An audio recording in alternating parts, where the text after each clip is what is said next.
नमस्कार, कृषि जागरण में आप सभी का स्वागत है। मैं हूं आपके साथ रूबी चक्रवर्ती और आज के क्विज कंपटीशन के सवाल के लिए हमारे साथ आखिर तक बने रहे। आइए नजर डालते हैं हेडलाइंस की ओर। एशियन बैठक में कृषि मंत्री नरेंद्र सिंह तोमर ने दोहराया पीएम मोदी का विजन, कहा पोषक अनाज उत्पादों को बढ़ावा देगा भारत। महाराष्ट्र के 3000 गांवों में लंपी वायरस का कहर, 1 लाख से भी ज्यादा मवेशी संक्रमित, हजारों की मौत। अरुणाचल प्रदेश में कद्दू की खेती ने बना दिया मालामाल, विदेशी भी आते हैं खरीदने। बिहार में अमरूद की खेती करने वालों के लिए अच्छी खबर, मिल रही 60,000 की सब्सिडी, करें रजिस्ट्रेशन। किसानों के लिए खुशखबरी, प्याज के दाम में हो रहा सुधार। राजस्थान सरकार की किसानों के लिए पहल, 1 नवंबर से मूंग, उड़द, सोयाबीन और मूंगफली फसलों को एमएसपी पर खरीदेगी सरकार। बढ़ेंगे खबरों की ओर।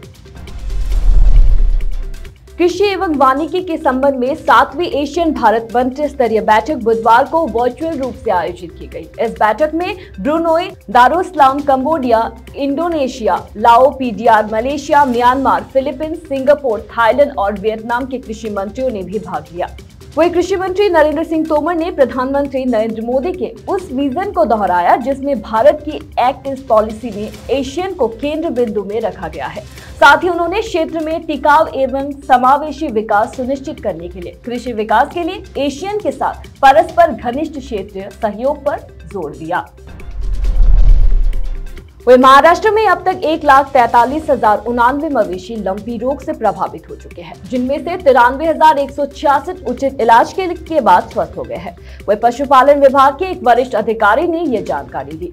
पशुपालन आयुक्त सचिंद्र प्रताप सिंह ने कहा कि यह बीमारी अब तक राज्य के कुल 36 जिलों में से 32 जिलों के 3030 गाँव में फैल चुकी है।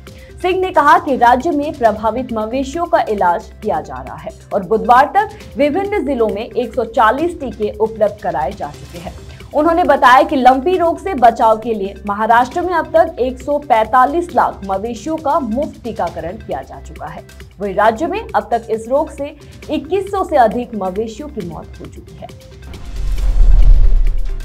आज हम अरुणाचल प्रदेश के एक ऐसे गांव के बारे में बात करने जा रहे हैं जो कभी पूरे प्रदेश में अफीम की खेती करने के लिए बदनाम था। यहाँ के किसान सरकार द्वारा रोक लगाए जाने के बाद भी गैर कानूनी ढंग से अफीम की खेती करते थे। ऐसे में यहाँ आए दिन पुलिस की छापेमारी होती रहती थी, लेकिन अब इस गांव के लोगों ने अफीम छोड़ एक ऐसी फसल की खेती शुरू कर दी है जिसकी चर्चा पूरे प्रदेश में हो रही है। वही आसपास के किसान अब किसानी सीखने के लिए इस गांव का दौरा कर रहे हैं। खास बात यह है कि इस खेती से यहाँ के लोगों की कमाई लाखों में हो रही है। लोहित जिला स्थित मेदो गांव कभी अफीम खेती के लिए बदनाम था, लेकिन यहाँ के लोगों ने अब यहाँ कद्दू जैसे फसलों की खेती शुरू कर दी है। साथ ही यहाँ के किसानों ने अदरक, सरसों और चाय की फसलें भी लगा रहे हैं। लेकिन इन सब के बीच खास बात यह है कि यहाँ पूरे विदेश से लोग आकर सब्जी की खरीदारी कर रहे हैं। यही वजह है कि अब मेदो गांव बागवानी और सब्जी की खेती के लिए पूरे प्रदेश में मशहूर हो गया है। और बिहार में बागवानी करने वालों के लिए बहुत ही सुनहरा मौका है। बिहार सरकार अमरूद की खेती करने वाले किसानों के लिए एक शानदार योजना लेकर आई है। इस योजना के तहत अमरूद की खेती करने वाले किसानों को 60% तक सब्सिडी दी जा रही है। खास बात यह है कि राज्य सरकार की इस योजना का लाभ कई किसान उठा चुके हैं। यदि आप भी अमरूद की खेती शुरू करना चाहते हैं तो अभी आपके लिए अच्छा समय है। बिहार एक कृषि प्रधान राज्य है। यहाँ पर आम, लीची, पपीता और अमरूद सहित कई तरह के फसलों की बड़े पैमाने पर खेती की जाती है। वही किसानों की आर्थिक स्थिति को मजबूत करने के लिए एक एकीकृत बागवानी विकास मिशन योजना शुरू की है। इस योजना के तहत 1 हेक्टेयर में अमरूद की खेती करने वाले किसानों को राज्य सरकार 60,000 रुपए तक सब्सिडी दे रही है। खास बात यह है कि इस योजना का लाभ उठाने के लिए किसानों को पहले horticulture.bihar.government.in पर जाकर रजिस्ट्रेशन करना होगा। साथ ही अधिक जानकारी के लिए आप अपने जिले के सहायक निदेशक उद्यान से संपर्क कर सकते हैं। और महाराष्ट्र में प्याज की कीमतों में सुधार होता दिख रहा है। राज्य की कई मंडियों में 500 रुपए से लेकर 1500 रुपए प्रति क्विंटल रेट मिल रहा है। इससे किसानों को थोड़ी बहुत राहत मिली है, लेकिन अभी भी 5 महीने में हुए नुकसान की भरपाई के लिए समय लगेगा। राज्य में हुए बेमौसम बारिश के कारण भी प्याज उत्पादकों को भारी नुकसान हुआ है। वही बहुत से किसानों ने प्याज का स्टोरेज किया था। भारी बारिश से स्टॉक किया हुआ प्याज पानी में बह गया। साथ ही कुछ किसानों के प्याज लंबे समय से रखे होने के कारण सड़ गए। ऐसे में उन्हें डबल नुकसान झेलना पड़ा। और किसानों की भलाई के लिए राजस्थान सरकार ने खरीफ फसलों पर एमएसपी खरीद की पूरी तैयारी कर ली है, जिसे राज्य में अगले महीने यानी 1 नवंबर 2022 से लागू कर दिया जाएगा। ऐसा करने से राज्य के किसान निश्चित समय पर मंडियों में जाकर एमएसपी कीमत के मुताबिक अपने फसलों का लाभ प्राप्त कर सकते हैं। आपकी जानकारी के लिए बता दें कि सरकार ने देश के किसान भाइयों से अपील की है कि वो अपनी फसल को तय एमएसपी कीमत पर ही बेचे। ऐसा करने से उन्हें डबल मुनाफा होगा। राजस्थान सरकार की तरफ से एमएसपी पर मूंग, उड़द, सोयाबीन और मूंगफली की खरीद के लिए ऑनलाइन रजिस्ट्रेशन प्रक्रिया शुरू हो चुकी है। और उत्तर प्रदेश के हरदोई जिले के एक किसान ने अपनी मेहनत से परवल की खेती करके सब्जी की फसल में कीर्तिमान स्थापित किया है। इस किसान द्वारा उपजाए गए परवल की सप्लाई नवाबों के शहर लखनऊ और ताज नगरी आगरा तक हो रही है। खास बात यह है कि अब इस किसान के खेती करने के तरीके से आसपास के लोग भी प्रेरित हो रहे हैं। वहीं कई किसानों ने भी प्रेरणा लेकर सब्जियों की खेती भी शुरू कर दी है। सभी किसानों की परवल की खेती से कमाई बढ़ गई है। भारत में सिर्फ फलदार पेड़ ही नहीं लगाए जाते, बल्कि फर्नीचर के लिए बड़े पैमाने पर वृक्षों की खेती भी की जाती है। इन्हीं वृक्षों में से सागवान भी एक है। सागवान की खासियत यह है कि इसका पेड़ बहुत ही कम समय में फर्नीचर के लिए तैयार हो जाता है।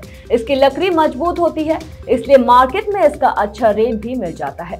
अभी मार्केट में फर्नीचर बनाने के लिए सागवान की बहुत डिमांड है। बता दें कि सागवान से अच्छी कमाई हासिल करने के लिए उन्नत किस्म का पौधा का चयन करना बेहद जरूरी है। हालांकि पैदावार के मामले में ये सभी किस्म सामान्य होते हैं, पर इन्हें अलग अलग जलवायु के हिसाब से उगाया जाता है। सागवान की कुछ प्रमुख किस्में दक्षिणी और मध्य अमेरिका सागवान, पश्चिमी अफ्रीकी सागवान, आदिलाबाद सागवान, नीलांबर सागवान, गोदावरी सागवान इस प्रकार है। इन सभी किस्मों के पेड़ों की लंबाई अलग अलग पाई जाती है। और उत्तर भारत के कई प्रदेशों का मौसम शुष्क बना हुआ है। मौसम विभाग का अनुमान है कि उत्तर भारत के राज्य में अगले 5 दिनों तक शुष्क मौसम बना रहेगा। देश की राजधानी दिल्ली का भी यही हाल है। हालांकि यहाँ गुरुवार को तापमान 15 डिग्री सेल्सियस से जो सामान्य से 2 डिग्री कम है। वही शुक्रवार को दिल्ली के आनंद विहार स्टेशन में एयर क्वालिटी इंडेक्स 440 दर्ज हुआ, जो गंभीर श्रेणी में आता है। वही गुरुवार शाम में यहाँ एयर क्वालिटी इंडेक्स 427 पर था। हालांकि ये भी स्तर गंभीर है। वही राजधानी से सर्दी के दस्तक देते ही प्रदूषण भी लगातार खतरनाक स्तर पर बढ़ता जा रहा है। वही दिल्ली में आज 28 अक्टूबर को न्यूनतम तापमान 15 डिग्री और अधिकतम तापमान 32 डिग्री सेल्सियस रहने वाला है। और कई प्रदेशों में भारी बारिश की भी चेतावनी जारी की है। वही आईएमडी का कहना है कि पूर्वोत्तर मानसून की बारिश कई दक्षिणी राज्य में 29 अक्टूबर से कहर बरपा सकती है। वही समुद्री मछुआरों को चेतावनी दी गई है कि वो समुद्र के किनारे न जाए। वही आईएमडी ने केरल, तमिलनाडु, आंध्र प्रदेश समेत कई दक्षिणी राज्यों के लिए येलो अलर्ट जारी किया है। वही मौसम विभाग का कहना है कि 29 से 31 अक्टूबर तक यहाँ भारी बारिश हो सकती है। और आज एफटीबी ऑर्गेनिक के क्विज कंपटीशन में आपके लिए सवाल है कि भारत के किस भाग में झूम खेती की जाती है। और आपके ऑप्शंस हैं नंबर 1 उत्तर पूर्व भारत, नंबर 2 दक्षिण पश्चिम भारत, नंबर 3 दक्षिण पूर्व भारत, नंबर 4 उत्तर भारत। तो देर किस बात की, फटाफट से हमें इसका जवाब कमेंट करके जरूर बताएं और जीते एफटीबी ऑर्गेनिक्स के डिस्काउंट कूपन और ढेरों इनाम। फिलहाल कृषि जागरण में मेरे साथ इतना ही। अधिक जानकारी के लिए देखते रहिए कृषि जागरण। धन्यवाद।